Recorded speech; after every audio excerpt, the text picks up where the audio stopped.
ओम शांति। सुनते हैं आज का मुरली मंथन। आज प्यारे बाबा ने मुरली में कलकत्ते का बनियन ट्री उसका ध्यान खिंचवाया है। बाबा ने कहा बच्चों ने कलकत्ते का बनियन ट्री देखा होगा। बच्चे कितना बड़ा वो बड़ का वृक्ष है। और फिर बच्चे वो देखो, बच्चे उसका वो तो सड़ गया, तना तो सड़ गया और फिर भी जो है वो सारा खड़ा हुआ है।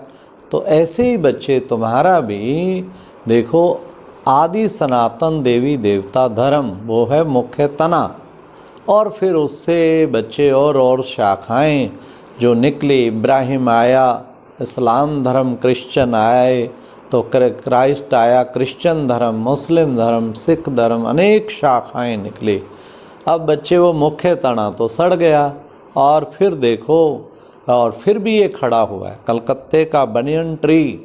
आपको मालूम हो, जिन्होंने देखा हो, विश्व का सबसे बड़ा विशालकाय बरगद का बड़ का वृक्ष, बरगद का पेड़ है। उसको वर्ल्ड गिनी बुक में रिकॉर्ड किया गया है और उसकी 486 मीटर की तो परिधि है। और सच पूछें तो वो उसे जब देखते हैं, मुझे भी वो देखने का 2 बार 3 बार सौभाग्य मिला जब कलकत्ता गए, क्योंकि उसे देश विदेश के दुनिया भर के लोग देखने आते हैं, क्योंकि ऐसा वर्ल्ड गिनी बुक में इतना बड़ा वृक्ष विश्व में है नहीं। और उसकी 3372 जटाएँ, जो वृक्ष से जटाएँ निकली और जटाएँ जो है जाके धरती में जम गई और वहाँ पानी का जड़ों का रूप धारण कर लिया। उसे देखने से पहले तो ऐसे लगेगा जैसे कोई जंगल है, फिर बड़े ध्यान से देखने से पता लगता है कि एक ही वृक्ष और उस वृक्ष की फैल के इतनी जटाएँ जो 3300, वो फिर आगे जड़ें बन के फिर वो और फैलता गया और फैलता गया और वृक्ष फैलता गया। इसलिए वो ऐसा बरगद का पेड़ है। 1925 में उसमें फंगस लग गया था। वैसे तो ये पेड़ 1787 में जगदीश चंद्र बॉटेनिकल गार्डन, वहाँ पर आचार्य जगदीश चंद्र बॉटेनिकल गार्डन में 1787 में स्थापन किया गया। 1925 में फंगस लग गया, जिससे उसकी मुख्य शाखा, मुख्य तना वाला मुख्य शाखा वो काटा गया, उसे हटाना पड़ा। और उसके बावजूद भी बड़ी शान से खड़ा हुआ है। तो बाबा इसका अक्सर एग्जाम्पल देते हैं कि देखो बच्चे, जैसे वहाँ बड़का वृक्ष का देखो तना कटने के बाद भी खड़ा हुआ है, इसी तरीके बच्चे यहाँ आदि सनातन देवी देवता धर्म तो लुप्त हो गया इस कल्प वृक्ष का, और उसके बाद भी सारा खड़ा हुआ है। जो उससे और शाखाएं निकली वो जमी हुई खड़ी हैं, बड़े शान से खड़ा हुआ। कितना सुंदर कंपैरिजन प्यारे बाबा ने किया है। इसलिए 1987 में इसको एक विशेष जो है वो किया गया। लगभग 14,500 वर्ग मीटर में फैला हुआ है और 1987 में डाक टिकट इसके सम्मान में बड़ के वृक्ष के, बरगद के पेड़ के, वो निकाली गई। और ये हमारा बॉटेनिकल सर्वे ऑफ इंडिया का चिन्ह भी है, प्रतीक चिन्ह भी बना हुआ है। तो कहने का भाव, बाबा इससे शिक्षा देते कि बच्चे देखो, सब कुछ लुप्त, आदि सनातन देवी देवता धर्म मुख्य तना लुप्त हो गया और फिर भी खड़ा है। और आज बाबा ने मुरली में गीत आया, मरना तेरी गली में, जीना तेरी गली में। तो हम बाबा के बने हैं तो मरना भी यहाँ है तो जीना भी यहाँ है। अर्थात कभी भी भगवान के घर से संशय ना आए। जिसे बाबा ने कहा कि बच्चे, ओखली में दिया सिर तो मूसलों से डरना क्या। बाबा आपकी गली में ही मरेंगे या जिएंगे, आपकी गली में, ये होना चाहिए। बाबा से प्यार। या कभी कभी बाबा कहते, बाबा जिनको निश्चय पक्का है मारो चाहे ठुकराओ, पर बाबा ये बाबा बच्चा आपका दर नहीं छोड़ेगा, ना आपका निश्चय से अलग होगा। एक बार बाबा ने ऐसी परीक्षा किसी बच्चे की ली और भरी क्लास में मुरली में कहा वो बच्चा बाबा बहुत देहाभिमान है और वो चला जाए, और उसमें जो है इतना देहाभिमान वाले बच्चे को यहाँ बैठना ठीक नहीं है, और यहाँ क्लास में भी उसका बैठना ठीक नहीं है। वो बच्चा चुपचाप उठ के चला गया। और फिर बाबा का मुरली पूरा वो, पर बड़ा निश्चय बुद्धि बच्चा था। सब हैरान हुए, बाबा ने ऐसा कैसे। और उस बच्चे को कहा, फिर उसके बाद बाबा चैम्बर में बैठते थे तो बच्चे को बुलाया, आया, अच्छा बच्चे बताओ तुम्हें संकल्प तो नहीं चला सारी क्लास में बाबा ने आपको? ना बाबा बिल्कुल भी नहीं, मैंने तो बच्चे क्या संकल्प चला? संकल्प ये चला कि कोई ऐसी चीज़ ज़रूर होगी जो बाबा को पता होगी, मेरे में कोई कमी होगी, तो आज मैं बाबा से मिलके पूछ लूँगा और उसको मैं ज़रूर ख़त्म करूँगा।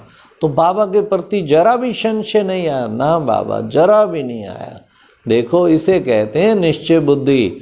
तो बाबा ने आज कहा बच्चे तुम्हारा कर्मेंद्रियों पर पूरा कंट्रोल हो, जरा भी कर्मेंद्रियों की चलायमानी ना हो। तुम बच्चे काम जीत सो जगत जीत बनने वाले हैं। तो हम बच्चे ऐसे बाबा के बच्चे जो पूर्णतः विजयी, हर कर्मेंद्रिय पर विजयी, सारी कर्मेंद्रियां हमारे कंट्रोल में चलें, क्योंकि हम हैं ही कर्मेंद्रिया जीत। इसलिए बाबा कहते काम जीत तो क्या, सब विकारों पर जीत प्राप्त करने वाले, संकल्प में भी कोई निकट आ नहीं सकता। ये है काम जीत, जगत जीत बनना।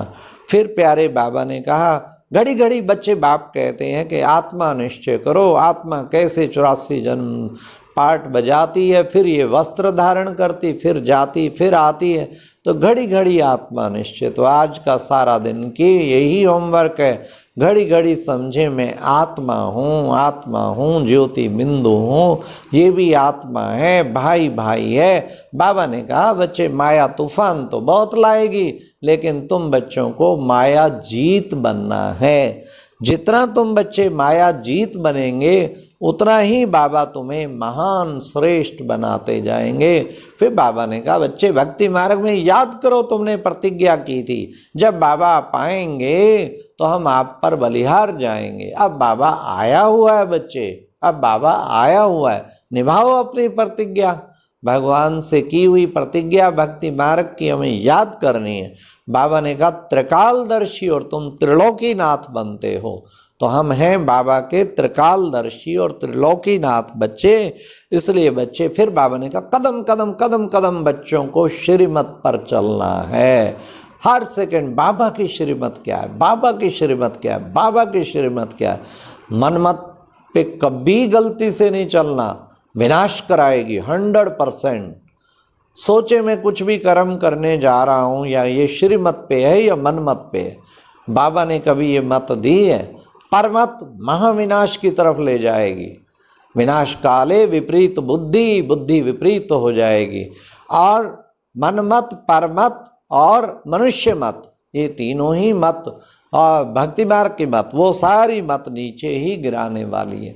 एक श्रीमत, तभी श्रीमत भगवत गीता कहते हैं, एक श्रीमत हमारा बेड़ा पार कराने वाली है। तो बाबा ने कहा कि बच्चों को ऐसा श्रेष्ठ बनना है। तो ऊंचे ते ऊंचा बाबा और तुम उसके ऊंचे ते ऊंचे बच्चे भी हो।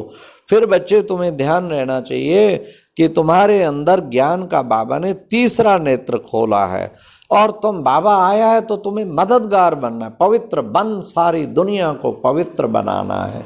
और बाबा ने आज कहा कंबाइंड भाव की स्मृति के द्वारा बच्चे कल्प कल्प के अधिकारी भाव में कंबाइंड हूँ, walking together, talking together, eating together, every time together. बाबा और मुझे दुनिया की कोई ताकत अलग कर नहीं सकती। ये है निरंतर योगी बनने का फार्मूला। फिर बाबा ने कितना सुंदर बताया, स्वयं को स्वयं का टीचर बन के अपनी कमजोरियों को रियलाइज करो। अपनी कमजोरियां विनाश की ओर ले जाएंगी, और उन्हें रियलाइज करो तो बच्चे तुम्हारी फिर सारी कमजोरियां समाप्त हो जाएंगी। क्या क्या कमियां हैं, क्या क्या कमजोरियां, उन्हें रियलाइज करके बाबा को स्पुर्द करो, बाबा से क्षमा मांगो और उसकी पूर्णतः उन्हें भस्म करने का दृढ़ लक्ष्य रखो, तो सब कमजोरियां समाप्त हो जाएंगी। अच्छा, ओम शांति। ये था आज का मुरली मंथन।